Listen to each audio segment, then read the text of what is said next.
Abra sua Bíblia no livro de Colossenses, capítulo 1. Eu quero começar com o versículo de número 1, Colossenses 1. Você que não está com a sua Bíblia, você pode acompanhar aqui na tela. Há uma projeção que vai estar aqui, Bruno? Vai, né? Ali já está. Vê se conseguir projetar aqui também. Aí todos poderão acompanhar. Observe esse texto. Paulo, apóstolo de Cristo. Ontem eu falei sobre a nossa vocação apostólica. Somos apostólicos. São 5 ministérios: apóstolo, profeta, evangelista, mestre e pastor, ou pastor e mestre. Nem todos são separados para exercerem um dos 5 ministérios, mas todos nós estamos numa missão apostólica, como que enviados, indo, pregando o evangelho a toda criatura e fazendo discípulos de todas as nações. Isso é ser apostólico. Jesus, ele foi o primeiro apóstolo, ele foi enviado pelo Pai para trazer salvação para a humanidade. E aqui Paulo, as credenciais, ele coloca as suas credenciais, ele se apresenta também como servo de Cristo, e também apóstolo, pregador, um evangelista, um mestre e também apóstolo. E ele, de fato, ele exerceu esses ministérios. E ora, o Senhor nos capacita, e cada um de nós temos a nossa vocação ministerial. E aqui Paulo se apresenta, Paulo, apóstolo de Cristo, pela vontade de Deus, e o irmão Timóteo era um jovem pastor, e diz: e aos santos e irmãos fiéis em Cristo, que estão em Colossos, graça a vós e paz da parte de nosso Pai e do nosso Senhor Jesus Cristo. Graças damos a Deus, Pai de nosso Senhor Jesus Cristo, orando sempre por vós. Essa era uma atitude que Paulo tinha, e ele orava pela igreja. E essa é a nossa chamada também, orarmos pela igreja e orarmos uns pelos outros. Exerça o ministério da oração como intercessor pela igreja, pela cidade, pelo Brasil e pelas nações da terra. Paulo, ele fazia isso, ele orava pela igreja. E diz mais o texto, versículo 4: desde que ouvimos falar da vossa fé em Cristo Jesus e do amor que tendes para com todos os santos, por causa da esperança que vos está reservada nos céus, do qual antes ouvistes pela palavra da verdade do evangelho. 6, que já chegou a vós. Em todo o mundo este evangelho vai frutificando. Olha que extraordinário. Em todo o mundo este evangelho vai frutificando. Desde os dias do apóstolo Paulo, esta era a sua percepção, e esta é a minha percepção: o evangelho de Jesus vai frutificando. Amém? Você vê assim? É tão extraordinário vermos o que Deus tem feito no Brasil. As pessoas têm vindo de outras nações para ver o agir de Deus no Brasil. Deus nos deu a graça de estarmos na África. O apóstolo André já esteve algumas vezes na África, e eu tive por 2 vezes na África. É extraordinário ver o que Deus tem feito na África, uma igreja poderosa sendo levantada naquele continente. Então, em todos os lugares, em todas as nações, mesmo naqueles países que você pensa que não existe igreja, lá existe uma igreja, e o evangelho de Jesus vai frutificando.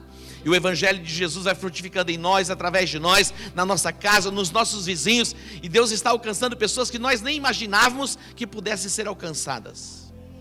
Eu moro num condomínio, e eu tenho recebido notícias boas de pessoas que estão sendo alcançadas. Outro dia nós estávamos numa comunhão, e 2 médicos do condomínio foram alcançados pela palavra. A esposa de um médico se envolveu em uma célula, e ela depois compartilha, ela dá uma Bíblia de presente para a esposa de um outro médico. E é interessante que depois de 3 meses, essa esposa deste médico começou a estar na célula. Agora o esposo foi alcançado. Agora no próximo batismo já vai ser batizado. O evangelho, ele está frutificando. Amém? Vai frutificar lá na sua casa, com seus vizinhos, no lugar onde você mora. Ninguém pode deter, porque é obra santa. Diga, é obra santa. Eu me lembro quando ainda jovem, havia uma canção, É isso aí. Ninguém detém, é obra santa. Eu não canto porque se eu cantar, vocês vão começar a levantar. Mas é exatamente isso. Ninguém detém, é obra santa. O evangelho vai frutificando em todo o mundo. Diga, o evangelho vai frutificando em todo o mundo. Se abra para o evangelho. O que é o evangelho? São as boas novas. O apóstolo Paulo diz: o evangelho é o poder de Deus. É o poder de Deus para a salvação de todo aquele que nele crê, primeiro do judeu e depois do grego. Ele diz: eu não me envergonho do evangelho. E você não vai se envergonhar do evangelho. Você vai assumir a sua identidade. Diga glória a Deus. Agora vamos para frente um pouquinho. No versículo 9 ele diz: por esta causa, nós também, por esta razão, nós também, desde o dia em que ouvimos, não cessamos de orar por vós e de pedir que sejais cheios, atente para isso, cheios do pleno conhecimento da sua vontade e de toda a sabedoria e entendimento espiritual. Por quem o apóstolo Paulo estava orando? Ele estava orando pela igreja. As cartas, as epístolas de Paulo, elas não foram endereçadas para os de fora, do contexto fora da igreja. Todas as cartas e todas as epístolas foram escritas e endereçadas para a igreja. Por quê? Porque o portal do entendimento, da compreensão espiritual, passa pelo novo nascimento. Mas quando você nasce de novo, você recebe um nível de revelação. E Paulo, eles tinham essa percepção que a igreja ainda não estava plena, vivendo a plenitude do entendimento. Se você não entende, se você não compreende, você não desfruta. Preste atenção. Se você não entende, se você não compreende, você não desfruta. Você não pode simplesmente levantar as mãos por levantar. Você não pode simplesmente cantar por cantar. Você não tem que entender o que você está fazendo. O entendimento é o princípio básico para você começar a desfrutar de alguma coisa. Tudo passa pelo entendimento. A ignorância espiritual, ela é letal, tanto quanto o pecado. O pecado é letal, o pecado nos separa de Deus. Mas a ignorância nos priva e nos impede de vivermos a plenitude de Deus. Por isso ele diz: olha, estou orando por vocês. Eu estou orando por vocês, para que vocês tenham sabedoria e entendimento espiritual, e sejam cheios do pleno conhecimento de Deus e de Cristo Jesus. Eu creio que nesses dias o Espírito de Deus está se movendo na terra, e nós estamos sendo ampliados para entendermos e compreendermos o preço, o sacrifício que Jesus pagou por nós na cruz do Calvário, para que sejamos verdadeiramente, completamente libertos. Jesus disse: conhecereis a verdade, e a verdade vos libertará.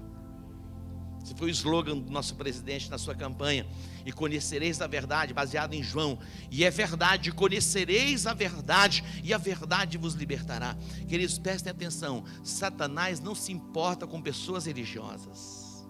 Na verdade, ele fomenta para que as pessoas sejam ainda mais religiosas. Tudo que Deus quer é que as cadeias da religiosidade sejam quebradas em nós, e pelo entendimento e discernimento espiritual, as cadeias da ignorância sejam quebradas, e a gente viva a plenitude do evangelho. É glorioso poder viver a plenitude do evangelho. Nós vamos experimentar a boa, agradável, vamos chegar à perfeita vontade de Deus. Mas tudo passa pelo entendimento, e nunca é tarde para termos o entendimento. Nós temos entendimento, esta igreja tem um entendimento, mas isso é gradativo e vamos sendo ampliados a cada dia. Por isso que o apóstolo Paulo, ele ora. Quer dizer, ele não ora há pouco não, ele coloca a intensidade. Ele se colocava de joelho pela igreja orando. Quando você lê a carta dele aos Efésios, ele se coloca de joelhos, fazendo esta oração, para que no conhecimento eles recebessem o espírito da sabedoria e da revelação. Agora vamos para frente. E oramos para que possais andar dignamente diante do Senhor, aguardando-lhe em tudo, frutificando em toda boa obra. Atente para isso: frutificando em toda boa obra e crescendo no conhecimento de Deus e crescendo no conhecimento de Deus. Então nós podemos crescer no conhecimento de Deus. Quantos querem crescer? Quantos desejam ser ampliados?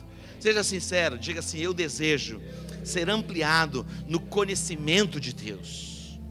Agora diz mais: corroborados com toda a fortaleza, segundo a força da sua glória, em toda paciência e longanimidade com gozo, dando graças ao Pai que nos fez, atente para isso, dando graças ao Pai que nos fez idôneos. Ele nos fez idôneos através de Jesus Cristo para participarmos da sua herança dos santos na luz. Ele nos fez idôneos através de Jesus Cristo. Nós nos tornamos pessoas apropriadas para desfrutarmos de uma herança por Ele na luz, que é no entendimento. Olha que extraordinário. Hoje o Espírito de Deus vai nos ampliar. Isso é maravilhoso. Eu me lembro na minha jornada, na minha caminhada de adolescência, juventude e depois, mesmo depois de casado, a minha intensidade buscando a Deus, eu querendo sempre mais de Deus, e Deus foi me ampliando, e à medida que Ele foi me ampliando, as cadeias foram sendo quebradas, a obscuridade foi sendo esvaziada, e a luz de Deus preenchendo o meu coração, para que hoje eu pudesse viver na dimensão em que eu vivo. Eu não vivo pelo que eu vejo, eu não vivo pelo que eu sinto, eu me movo pela fé. Dê um aplauso a Ele. Que glorioso. Eu não sei você, mas o meu coração está aqui queimando. Eu estou orando a Deus para que todos possam compreender, entender e receber o que Deus tem para nós nessa noite. Eu não sei como você está, mas eu estou assim, meio que queimando. Glória a Deus. Agora a chave para você.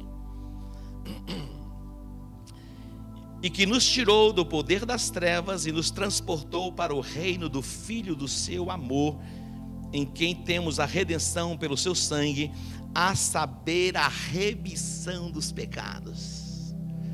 Diga céu na terra. Diga céu na terra. Jesus, ele ensinando os discípulos a orar, e é chamada a oração do Pai Nosso, e as pessoas colocaram este nome. Jesus não disse que era a oração do Pai Nosso, mas ficou conhecida como a oração do Pai Nosso. Pai Nosso que estás no céu, santificado seja o teu nome. Diz: venha o teu reino. Olha que extraordinário, Jesus orando: venha o teu reino. E você vai entender o que é o reino de Deus, compreender o que é o reino de Deus. O desejo do coração de Jesus na oração, orando ao Pai, é que viesse o reino dele, que é um reino de justiça, de paz e de alegria no Espírito Santo. Nós entendemos e compreendemos muito pouco a respeito do reino.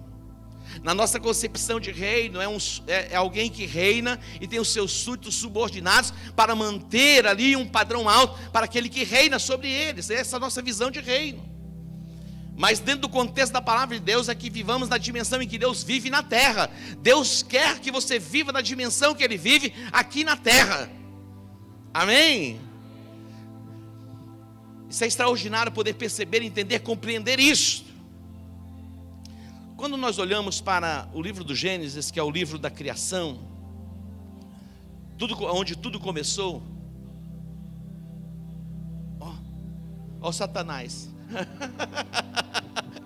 Não, ninguém, não, só olha, você nem estava percebendo, né?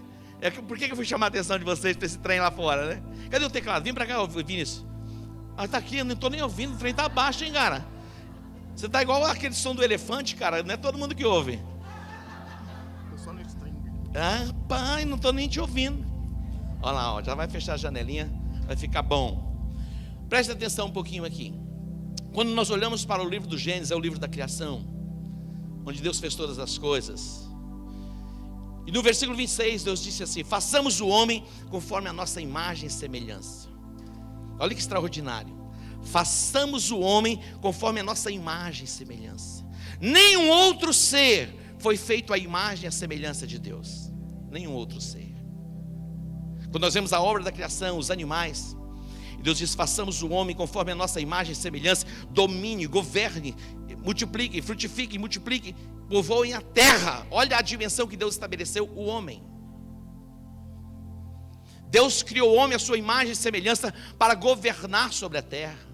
Deus estabeleceu no jardim chamado Éden. Jardim do Éden era o lugar do deleite. Ali Deus se revelava, Deus se manifestava. Havia uma ligação e uma comunicação direta entre Deus e o homem. É tão extraordinário pensarmos a respeito disso, a dimensão em que Deus cria o homem. Quando você olha para o livro do profeta Ezequiel, no capítulo 28, ali fala a respeito de Lúcifer. Diz que ele era perfeito, perfeito em formosura, o selo da perfeição. Ele estava no Éden, jardim de Deus. Tudo o que ele queria era ser igual a Deus, semelhante ao Altíssimo. Mas ele estava no dia em que Deus criou o homem, ele estava no Éden, porque ele foi lançado por terra. E ele viu, quando Deus disse: façamos o homem conforme a nossa imagem e semelhança. Tudo o que ele queria era o lugar do homem. E ele plantou uma semente de mentira, ele investiu contra o homem e plantou uma semente de mentira, dizendo: olha, não é bem assim. Ele sabe que no dia que você comer do fruto, você vai se tornar igual a ele. Mas o homem já era igual, era semelhante. Mas tudo que ele queria era ter o que Deus deu ao homem. E o homem acredita na mentira do diabo, e ele é transportado desta dimensão de luz, lugar perfeito, para as trevas. A mentira tirou o homem do lugar de luz, do lugar perfeito, desta dimensão extraordinária de governo e de domínio, de paz que excede entendimento humano, onde não havia falta de coisa alguma. O homem vivia naquela dimensão. A mentira transportou o homem do lugar perfeito para o império das trevas. Agora o texto que eu li diz que Jesus, que é a verdade, Ele é o caminho, Ele é a verdade, Ele é a vida, nos transportou do império das trevas para o reino do Filho do seu amor. Olha isso. Temos de volta, isso é glorioso, isso é maravilhoso, e é preciso que entendamos o lugar que nós estamos em Cristo Jesus. Se entendermos isso, nós deixamos de ser cristãos fracos, frágeis, débeis, desistidos, e nos tornamos poderosos em Deus. Você pode aplaudir a Ele?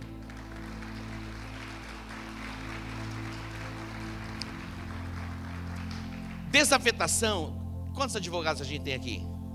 Só o pastor André, o apóstolo André, que é advogado. Tem mais advogado aqui? Tem um termo chamado desafetação, que é um termo jurídico, que é exatamente assim: ato pelo qual se desfaz um vínculo jurídico inerente à propriedade ou posse, fazendo desaparecer o direito sobre ela. Houve uma desafetação. Jesus tomou o direito de uma forma legal do reinado de Satanás sobre a terra. Observe comigo, Lucas capítulo 4, a partir do versículo 6, aqui fala a respeito da tentação. Jesus, ele jejua por 40 dias, e depois de jejuar ele teve fome, e Satanás se apresenta diante dele, e ele vem tentando Jesus, dizendo: se tu és o Filho de Deus, transforma estas pedras em pães. Qual foi a resposta? Jesus disse: está escrito, nem só de pão viverá o homem. Olha que extraordinário. Aí o que o diabo faz? O que ele faz? Ele leva Jesus ao pináculo do templo, era o lugar mais alto do templo, o lugar mais alto do templo. E lá estava Jesus, e Satanás o transporta para lá e diz assim: olha, você vai saltar, vai ser um espetáculo. Você vai saltar e você vai dar ordem aos teus anjos, porque está escrito. O diabo vai usar a própria palavra para confundir você. Ele usou a palavra para confundir Jesus, dizendo: não é bem assim. Foi exatamente o que ele disse para Eva: não é assim que vai acontecer, porque ele sabe que no dia em que você comer do fruto, você vai se tornar igual a ele. Agora vem falar a mesma coisa para Jesus, e Jesus vai repreendê-lo, mas ele não desiste.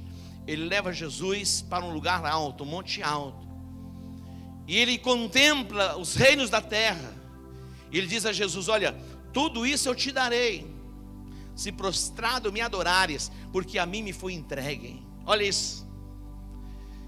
Jesus disse: também está escrito, Satanás, só o Senhor teu Deus adorarás, e a Ele prestarás culto. E aí Ele ordenou que ele saísse da presença dele. Você pode dar um aplauso? Jesus vai ter de volta o domínio e a autoridade sobre todas as coisas.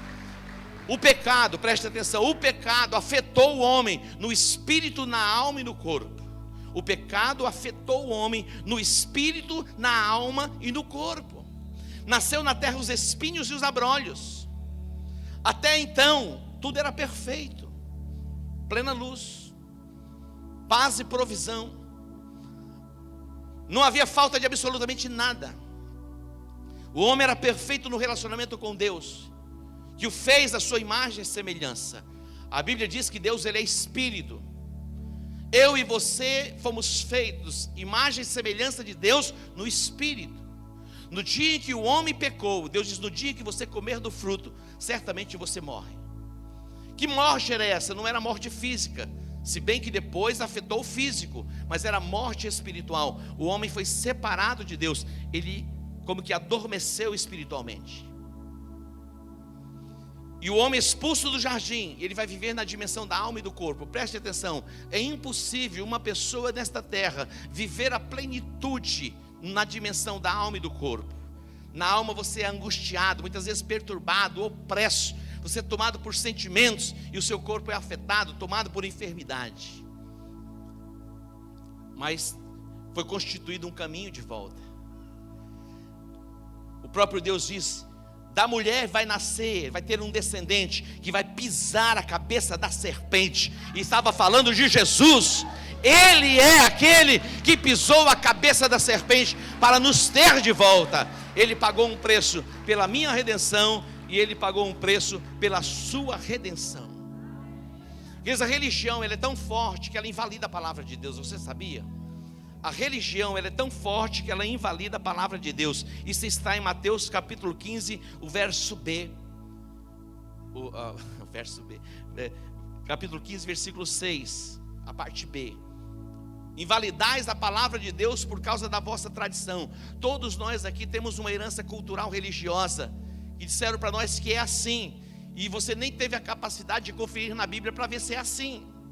Vai na Bíblia e confere para ver se é assim. Mesmo que Lúcifer, Satanás, se apresente a você dizendo é assim, tem que estar alinhado com a palavra de Deus e tem que cumprir o propósito de Deus, amém? Ele tentou Jesus pela própria palavra, mas Jesus o vence e prevalece sobre ele pela palavra. Diga: Jesus é bom. Nos dias em que Jesus se manifesta como Filho de Deus, ele nasce em Belém para que se cumprissem as Escrituras. Depois ele desce para o Egito, vive um tempo no Egito, porque ele estava sendo perseguido e ameaçado de morte, e todos os meninos de 2 anos para baixo, Herodes mandou matar. Depois da morte de Herodes, ele vem para Nazaré para que se cumprissem as Escrituras. Depois ele vai para Cafarnaum, ali onde ele monta a base do seu ministério e começa os seus milagres, também para que se cumprissem as Escrituras. Depois ele sobe para Jerusalém para morrer na cruz, também para que se cumprir as Escrituras. A Bíblia, ela é perfeita, ela é completa, ela é extraordinária, ela é maravilhosa. E hoje os teus olhos serão ampliados no entendimento para você viver esta plenitude. Chega de viver uma vida cristã debaixo de opressão. No mundo teremos aflições, mas Jesus disse assim: tem de bom ânimo. Tem de bom ânimo, eu venci o mundo. Temos armas poderosas que não são carnais para vencermos e sairmos da dimensão da angústia. Passamos por tribulação, mas a angústia não vai permanecer no nosso coração, por causa da presença do Espírito Santo em nós. Os judeus, eles esperavam um Messias que pudesse libertá-los do Império Romano. Eles estavam debaixo da dominação do Império Romano. E todos nós sabemos que o domínio dos imperadores, eles dominavam as pessoas com pão e circo. E até hoje se usa essa estratégia, pão e circo. Nós sabemos a fomentação da cultura, chamada cultura, que leva milhares para as praças. É impressionante a questão, a virada cultural e outras coisas mais. Milhões e milhões e milhares de pessoas embriagadas. É uma maneira de dominação. E o pão? Cestinha básica para cá domina. O apóstolo Paulo, ele chega em Roma e vê a atitude dos imperadores, Israel, os judeus esperando um Messias que pudesse libertá-los desta condição. Paulo chega ali e diz, e ele entra nesse cenário romano, ele diz assim: olha, o reino de Deus não é comida e nem bebida. Já quebra. O reino de Deus não é nada disso. O reino de Deus é justiça, é paz, é alegria no Espírito Santo. Romanos capítulo 14, versículo 17. O reino de Deus não é comida nem bebida, mas é justiça, é paz, é alegria no Espírito Santo. Jesus diz assim: olha, o reino de Deus, ele não vem com visível aparência. Lucas capítulo 17, os versos 20 a seguir, Jesus, ele é confrontado e interrogado pelos fariseus, que eram os religiosos, e eles estavam perguntando quando viria o reino de Deus. Olha isso, quando viria? João Batista diz: olha, e é chegada a vós o reino, porque ele vê o Messias, vê Jesus, diz: Jesus está trazendo o reino. E o próprio Jesus diz: é chegada a vós o reino. Agora os fariseus estavam esperando um outro reino, um outro tipo de dominação ou libertação, e Jesus se manifesta, e Jesus vai dizer assim: olha, o reino de Deus não vem com visível aparência, porque o reino de Deus está dentro de vós. Ó, aqui ó, isso é extraordinário. Aqui está o reino de Deus. Jesus, ele foi chamado pelos irmãos dele para subir à festa, e os irmãos de Jesus não acreditavam nele. Olha isso, os próprios irmãos de Jesus, quando você lê o livro de João, e aí o capítulo 7, quando vai acontecer a festa dos tabernáculos, que era a grande festa em Israel, os irmãos de Jesus chegam aí e dizem: ei, vai para Jerusalém, lá está todo mundo, lá se apresenta. Olha, por que você está fazendo milagres aqui, nesse lugar tão pequeno e insignificante? Vai para Jerusalém, ali é o centro religioso, se manifesta lá. Nem os irmãos de Jesus estavam acreditando nele. E Jesus não vai. Primeiro dia da festa, segundo dia da festa, a Bíblia não diz o dia que ele foi, mas ele vai depois. Ele não vai a priori no início da festa, mas depois de um tempo ele chega, porque os judeus queriam matá-lo. E quando Jesus está lá, era o último dia da festa. Meu irmão, a gente não conhece muito de festa, mas os judeus, eles entendem de festa. As festas duram ali geralmente uma semana. Páscoa, tabernáculo, Pentecostes, festa de casamento era assim, uma semana. Quando você vai no interior em alguns lugares, festa de casamento mesmo assim boa, é 2, 3 dias. Agora se você imagina o último dia da festa, se é festa, é para estar todo mundo feliz. Se é festa, é para estar todo mundo celebrando, dançando, cantando. E assim já meio que alterados, né? Porque eles bebiam. Olha o que Jesus vai dizer. Era o auge da festa, e Jesus então ele entra naquele cenário, e diz o texto: no último dia, o grande dia da festa, Jesus pôs-se em pé e clamou: se alguém tem sede, venha a mim e beba. Se alguém aí está com sede, venha a mim e beba. Quem crê em mim, como diz a Escritura, do seu interior fluirão rios de águas vivas, ou rio de água viva. Você pode dar um aplauso a ele? Se alguém tem sede, venha a mim e beba. Você se lembra da história daquela mulher chamada mulher samaritana? Capítulo 4 de João. Jesus vai a um poço chamado Poço de Jacó. Aquele poço produzia água, e as pessoas vinham e elas dessedentavam ali, elas davam os animais, e é um lugar de vida. Essa mulher chamada mulher samaritana, ela vem por cerca de meio-dia tirar água. Não é um horário normal. Geralmente se tira água daquele poço, nesses poços de deserto, lugar seco e árido mesmo, e sem sombra, no começo do dia ou no finalzinho da tarde. Mas ela não vem porque a sociedade não a via com bons olhos. Ela já tinha tido 5 maridos e já estava no 6º relacionamento. Então ela vinha num horário que não era apropriado, para que ela não encontrasse com ninguém. Mas Jesus, que conhece todas as coisas, e Ele não faz acepção de pessoas como a gente faz, Ele sabia que aquela mulher viria àquela hora.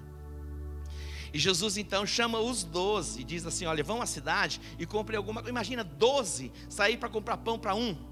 Envia um para comprar pão para os 12, né? Com Jesus se tornariam os 13. Mas os 12 são enviados, ele fica só porque ele queria se encontrar com aquela mulher. E quando Jesus chega, Jesus começa uma conversa com ela, dizendo assim: dá-me de beber. É igual você que quer começar uma conversa com alguém, você entra no elevador, não sabe o que falar, fala, tá quente, né? Geralmente conversa assim, né? Sem graça. Tá quente ou tá frio? Já viu essa história? Tá quente ou tá frio? Jesus disse: dá-me de beber. A mulher olhou para ele e falou: vem cá, você não é judeu? Como você pede de beber a mim, que eu sou mulher samaritana? Porque os judeus não se davam com os samaritanos. Jesus disse: ei, se você soubesse quem está falando com você, você lhe pediria e ele lhe daria água que jorraria uma fonte do seu interior para a vida eterna. Olha isso. Se você soubesse quem está falando com você, algo ia jorrar do seu interior, ia brotar de dentro de você, e aquilo que você tem buscado nesse poço, que você vem uma vez, daqui um pouquinho você tem que vir de novo, você nunca mais terá sede. Presta atenção. O que Jesus pode fazer por nós e quer fazer por nós, e na verdade Ele fez por nós exatamente isso. Esse vazio que está dentro de nós, Ele veio para preencher este vazio. Isso é possível pela presença dEle na nossa vida. Isso é extraordinário. Se eu fosse você, aplaudiria o Senhor por isso.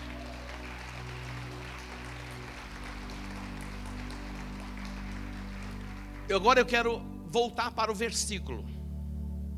E eu vou destacar 2 pontos. E nesses 2 pontos, no final eu vou orar por vocês. Cada ponto vai demorar 40 minutos só. Estou brincando. Rapidinho, tá bom? 2 pontos. O texto diz: Ele nos transportou do império das trevas para o reino do Filho do seu amor. Ele nos transportou. Esse é o lugar que nós estamos. Já transportou. É o lugar de paz, é o lugar de alegria. E você diz assim: apóstolo, então por que nós não vivemos nesta dimensão? Pelo entendimento, pela compreensão e pela atitude. Olha que extraordinário. Eu quero destacar aqui o que você precisa fazer para que você viva nesta dimensão. Olha isso. Primeiro, pense como filho da luz. A sua mente precisa ser transicionada. Você é filho da luz.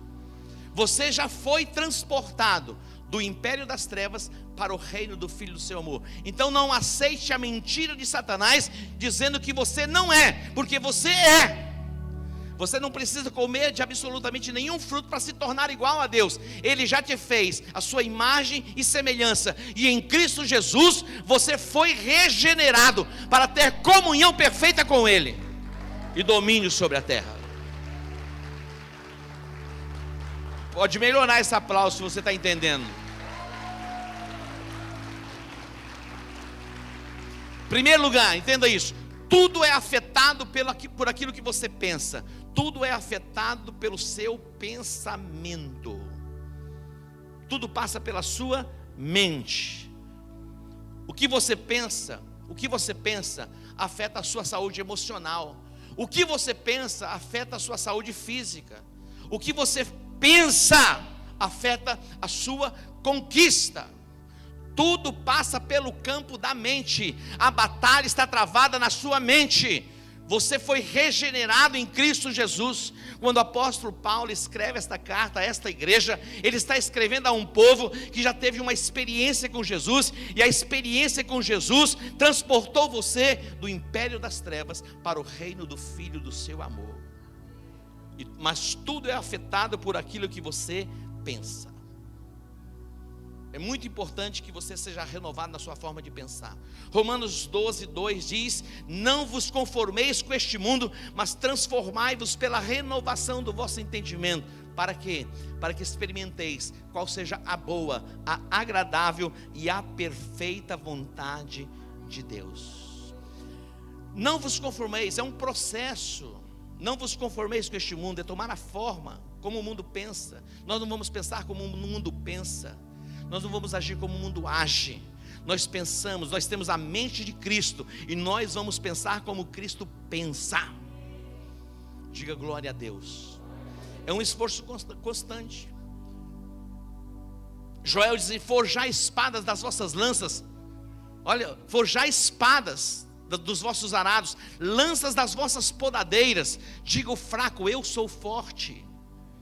Aquilo que você pensa afeta a sua conquista, afeta o seu emocional, afeta o seu relacionamento conjugal. Como você imagina na sua alma, assim você é. Você foi transportado do império das trevas para o reino do Filho do seu amor. Não é pouca coisa, pense assim: este é o lugar que você está em Cristo Jesus. Quando nós olhamos para o Evangelho de Lucas capítulo 15, fala a respeito da parábola do filho pródigo, o filho que sai da casa do pai. Ele foi afetado, ele perdeu a sua herança, mas ele começa a imaginar, ele começa a pensar, e ele começa a dizer consigo mesmo: pai, eu pequei contra os céus, pequei contra ti, contra os céus, não sou digno de ser chamado teu filho.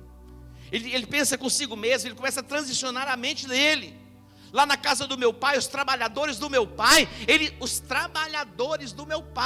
eles têm abundância para comer, e eu aqui como filho, padecendo necessidade. Tem muita gente assim como filho, vivendo padecendo necessidades.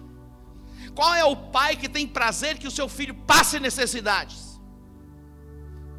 Alguém aqui que é pai, tem prazer? Olha que alegria, eu quero que o meu filho experimente uns dias de necessidade. Tem alguém que faz isso? Jamais nós, que somos maus, queremos dar boas dádivas aos nossos filhos. Como que Deus pensa? E está aquele jovem lá afetado, distante da casa do pai. Ele começa a imaginar, começa a pensar: os trabalhadores do meu pai, eles têm abundância. Os trabalhadores, e eu aqui padecendo necessidade. Levantar-me-ei e irei ter com meu pai. Dir-lhe-ei: pai, eu pequei contra os céus, contra ti, nem sou digno de ser chamado teu filho. Faze-me como dos teus trabalhadores. Ele se levanta, ele volta, a mente transicionada. A mente ainda estava afetada. A mente vai ser completamente transicionada quando ele tem um encontro com o pai. Porque o pai não vai tratá-lo como escravo, como servo. O pai vai restituí-lo na autoridade de filho. É o que Deus tem para a minha vida, é o que Deus tem para a sua vida. Deus deseja, e Ele quer, Ele se alegra quando você assume a sua identidade de filho. Mas isso passa pela maneira que você pensa. É muito importante que a nossa mente seja transicionada. Os espias, quando eles foram olhar a terra, 10 espias, eles foram afetados na mente, na maneira de ver. Eles se viam como gafanhotos. Era assim que eles se viam. Como você se vê? Você é filho de Deus. Como você se vê? O diabo quer afetar a sua mente. Muitas vezes temos os nossos conflitos interiores pelo processo de discriminação que enfrentamos no contexto de sociedade, mas nós vivemos no reino. O reino de Deus é chegado a nós. O reino de Deus está dentro de nós. Não vem com visível aparência, mas começa a jorrar do nosso interior. 2 dos 10 espias, eles viam diferente, eles pensavam diferente, eles agiam diferente. Enquanto 10, olha só, alguém disse: mas é a maioria, é bom ouvir a maioria. Nem sempre a maioria tem razão. Viva a luz da palavra, mesmo que você seja a minoria, e você minoria com Deus se torna maioria. Aqueles homens afetados, infamando a terra, é terra de gigantes. Como você vê, queridos, olha só, está facinho para ganhar gente para Jesus. Aí você diz: apóstolo, lá em Campo Grande, lá na África, São Paulo, é terra de gigantes. É assim que você vê? É como você vê, é como você fala, é como você pensa. Sabe o que Caleb diz? Calai-vos. Se o Senhor se agradar de nós, Ele nos colocará nesta terra. É terra muito boa, é terra que emana leite e mel. Então somente não sejamos rebeldes. Diz assim: a proteção dele se foi. como pão os devoraremos. Ó, facinho, facinho. Transição de mente. Ele nos transportou do império das trevas para o reino do Filho do seu amor. Essa é a dimensão que nós estamos em Cristo Jesus. Entenda isso, compreenda isso e viva isso. Você foi transportado do império das trevas para o reino do Filho do seu amor. Um reino de justiça, um reino de paz, um reino de alegria no Espírito Santo de Deus. Você pode aplaudir a Ele? Esse é o lugar que nós estamos, em Cristo Jesus. A terra pelo meio da qual passamos a espiar é terra muito boa. Não vos conformeis com este mundo, mas transformai-vos pela renovação do vosso entendimento. Preste atenção. O diabo diz que você não passa de um miserável pecador. É isso que ele diz. Mas a Bíblia diz que nós somos santos e justificados em Cristo Jesus. O diabo diz que você é um perdedor fracassado. A Bíblia diz que somos mais do que vencedores em Cristo Jesus. O diabo diz que você está só e ninguém é por você. A Bíblia diz: se Deus é por nós, quem será contra nós? O diabo diz que está acabado e não tem mais vida. A Bíblia diz que Jesus é a ressurreição e a vida. Você pode aplaudir a Ele? É pouca coisa? Levanta o teu astral aí, meu irmão. Levanta o teu astral. Levanta a tua cabeça. Não é soberba, não é arrogância, não é prepotência. É saber o lugar que você está em Cristo Jesus. É o que muda. É o que muda. Segundo lugar, viva como filho da luz.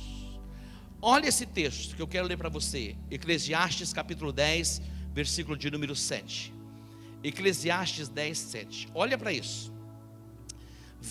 É o sábio falando. A Bíblia não diz quem escreveu o livro de Eclesiastes, mas tudo indica e aponta que tenha sido Salomão. Tudo. Quando você lê o primeiro capítulo, já dá para identificar. Diz que era filho de Davi, muito sábio, se tornou muito rico. Então tudo indica que tenha sido Salomão. Olha o que ele diz: vi os servos, ouvi servos a cavalo, e os príncipes que andam a pé como servos sobre a terra. Olha o que ele está dizendo. Eu vi servos andando a cavalo, e eu vi príncipes andando a pé como servos. Ele nos transportou do império das trevas para o reino do Filho do seu amor. Tem gente que já foi transportada, mas ainda está vivendo como escravo. Eu vi servos andando a cavalo, e vi príncipes andando como servos. Isso fala alguma coisa com você? Esse texto falou muito comigo. Quando nós olhamos para a Bíblia nos mostra, e o que nos mostra é para que sejamos ampliados no entendimento. Nada que está compartilhado por acaso. Tudo tem propósito. Tudo que Jesus falou, as suas atitudes, os seus gestos, a forma que ele caminhou, tudo tinha um significado. Mateus capítulo 8, a partir do versículo 5, esse texto fala a respeito de um centurião, chamado centurião de Cafarnaum. Não identifica o nome dele, mas ele era uma autoridade, e ele estava debaixo da autoridade romana. Ele era um chefe, como que de uma centúria, de 100 homens que faziam parte de um exército. Este homem, ele veio a Jesus, diz: olha, o meu servo está enfermo, à morte. Jesus diz: eu irei curá-lo. Quando Jesus diz: eu irei curá-lo, ele diz: não precisa ir à minha casa, libera uma palavra e o meu servo vai ser curado. Por quê? Porque eu sou um homem que estou debaixo de autoridade. Eu digo ao meu servo: vai, ele vai. Eu digo: vem, ele vem. O que você falar vai acontecer. Nem precisa ir à minha casa. Jesus disse: ei, em verdade, eu afirmo que nem mesmo em Israel eu encontrei tanta fé. Olha o que Jesus está dizendo. Nem mesmo na comunidade eu encontrei tanta fé. Mas ele diz no versículo 11: digo-vos que muitos virão do Oriente e do Ocidente. Olha isso. Tomarão lugares à mesa com Abraão, Isaque e Jacó no reino. dos céus, ao passo que os filhos do reino serão lançados para fora nas trevas. Isso é triste, porque quem tem o direito a viver isso são os filhos do reino. Ele está dizendo, mas tem gente que vem de fora, vem de longe, do Oriente, do Ocidente, mas por causa da fé, eles alcançam aquilo que eles almejam, e se assentar-se-ão à mesa com Abraão, Isaque e Jacó. E muitos que fazem parte do reino serão lançados nas trevas. A falta do entendimento te mantém nas trevas, na obscuridade, e cativo e aprisionado, impedido de viver a plenitude do reino. O outro texto fala a respeito da mulher chamada mulher cananeia, Ciro-fenícia. Está registrado em Mateus capítulo 15, a partir do versículo de número 21. Esta mulher, ela vem, Jesus estava com os discípulos, e ela vem e ela começa a gritar: Jesus, filho de Davi, tem misericórdia de mim, a minha filha está horrivelmente endemoniada. Jesus ignora, faz de conta que não está ouvindo. Não há nada mais terrível do que ser ignorado por alguém que fala com você. Mas Jesus queria trazer um ensinamento, um despertamento, para falar comigo e com você nesses dias. Isso aconteceu há 2000 anos. Que Ele não faz acepção de pessoas, e todos aqueles que vêm a Ele, se expressam em fé, alcançam resposta. E muitas vezes nós, como filhos da luz, que fazemos parte do reino, não expressamos a nossa fé, vivemos aquém. E Jesus não dá resposta, e a mulher gritando: Jesus, filho de Davi, tem misericórdia de mim. Jesus diz: ei, eu não fui enviado senão as ovelhas perdidas da casa de Israel. Olha o que ele disse. A mulher ouviu, vem e se prostrou diante de Jesus, dizendo: socorre-me. Jesus disse, aí Jesus libera uma palavra mais dura: não é bom pegar o pão dos filhos e lançá-los aos cachorrinhos. A mulher não desiste, eles mais até os cachorrinhos comem das migalhas que caem da mesa dos seus donos. Olha que extraordinário. Queridos, nós não somos cachorrinhos, nós fazemos parte do reino. Se assente à mesa, meu irmão, se assente à mesa, se assente à mesa, assuma o seu lugar na mesa. Jesus diz: uau. E Jesus então libera a palavra, e a sua filha liberta. Você se lembra de Mefibosete, filho de Jonatas, neto de Saul? Jonatas tinha uma aliança com Davi. Quando Davi assumiu o reino, Mefibosete, quando a casa de Saul recebe a notícia da morte, a ama, aquela que cuidava de Mefibosete, correu desesperada, e ela caiu, e a criança foi traumatizada, se tornou aleijada de ambos os pés. Olha isso. Ela se tornou traumatizada de ambos os pés, ficou aleijada.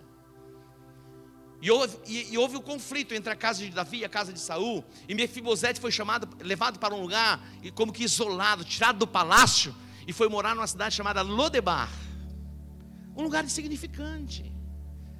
Ele era um príncipe, o lugar do príncipe era onde? Em Jerusalém, no palácio. Mas agora traumatizado, está lá em Lodebar. Quando Davi assumiu o trono, ele diz assim: alguém aí sabe se restou alguém da família de Saul, para que eu possa usar de bondade para com ele, pelo amor e aliança que eu tenho por Jonatas? Disseram: tem sim, tem Mefibosete. Eu fico imaginando hoje, os presidentes, os reis andam naqueles carros pretos, e não andam só, né? São vários. O presidente, quando ele é eleito, ele andava numa Pajero Full, e vários da Polícia Federal. Mesmo sendo da Polícia Federal, vale a pena andar, né? E para onde ele ia? Eu fico imaginando, Lodebar, de repente chega aquela frota, os carros pretos com batedores, são os enviados do rei. Meu irmão, Mefibosete começou a tremer. Falou: o rei está chamando você. Falou: já matou muito, vai me matar também. E quando ele se apresenta todo trêmulo, ele diz: não temas, por certo eu usarei de bondade para contigo, por amor e aliança que eu tenho com Jonatas. Você vai ser restituído, as terras do seu avô, tudo vai voltar para você, e aqueles que serviam a ele vai servir você. E você se assentará à mesa, comerá pão à mesa, Olha que extraordinário. Agora fica imaginando uma mesa, aquela mesa do rei, aquela toalha linda, ele aleijado dos pés se assentando na mesa. Ninguém nunca mais ali à mesa vai perceber que ele é aleijado. Olha que lugar.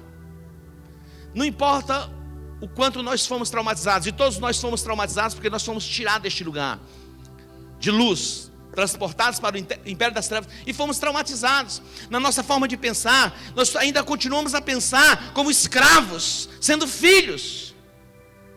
Continuamos a pensar como servos, sendo príncipes, andando a pé como servos, ao invés de andar a cavalo como príncipes. Você vai ser transportado e algo vai mudar dentro de você. Amém? Esse sentimento de coitadinho, que ninguém gosta de você, vai ser aniquilado. Até muitas vezes você tem dificuldade para uma autoaceitação, e imagina pensando que os outros pensam de você. Isso precisa ser lacrado, e vai ser lacrado. Ele está te transportando, já te transportou do império das trevas para o reino do Filho do seu amor. Dê um aplauso a Ele. Preste atenção. A salvação é para você, a salvação é para sua casa, a salvação é para toda a sua família. A cura é para você, a libertação é para você, a prosperidade, a provisão de Deus é para você. Não aceite que o diabo diga que não é, porque é. Não invalide o sacrifício de Jesus. Ele levou na cruz do Calvário os nossos pecados, Ele levou na cruz do Calvário as nossas maldições. Ele nos transportou do império das trevas para o reino do Filho do seu amor. Diga glória a Deus. Último texto. Jesus, ele vai numa sinagoga. Era costume de Jesus ir à sinagoga. É bíblico nós estarmos juntos, reunidos como igreja. E a recomendação é: não deixando a vossa congregação, como é costume de alguns. Ontem nós falamos um pouquinho a respeito da igreja. Igreja é uma ideia de Deus, um lugar para você pertencer e não apenas frequentar. Igreja é uma família, e você recebe o cuidado na família. Jesus entra na sinagoga, e ali ministrando na sinagoga, de repente ele olha e diz: ei, mulher. E a mulher estava lá naquela sinagoga. Ela havia sido colocada como em cadeias por Satanás, e por 18 anos ela andava curvada. Por quantos anos? 18 anos curvada. Sabe o que Jesus disse? Você está livre desta enfermidade. Presta atenção. Você já foi liberto desse pecado. O pecado já não tem mais domínio sobre a sua vida. Se liberte. Não tem mais domínio. Mulher, e a mulher tipifica a igreja. Quando Jesus, ele diz: você está livre desta enfermidade, a mulher se endireitou. Meu irmão, o chefe da sinagoga ficou possesso. Ele diz: é mister que vocês venham qualquer outro dia, vocês têm que vir exatamente no dia de sábado. A religião faz isso.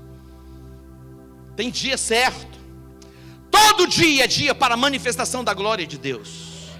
Hoje é domingo, Deus se manifesta aqui. Você vai para a sua casa, Deus se manifesta na sua casa. Você vai para o trabalho, Deus vai com você para o trabalho. Todo dia é dia da manifestação da glória de Deus. O líder religioso diz: vem outro dia.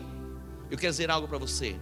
A religião acusa, o evangelho compartilha a graça. A religião aponta para o erro, o evangelho aponta para o caminho.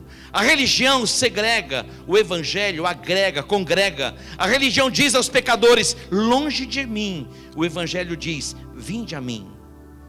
Pense como filho da luz e haja como filho da luz. Aplauda ele.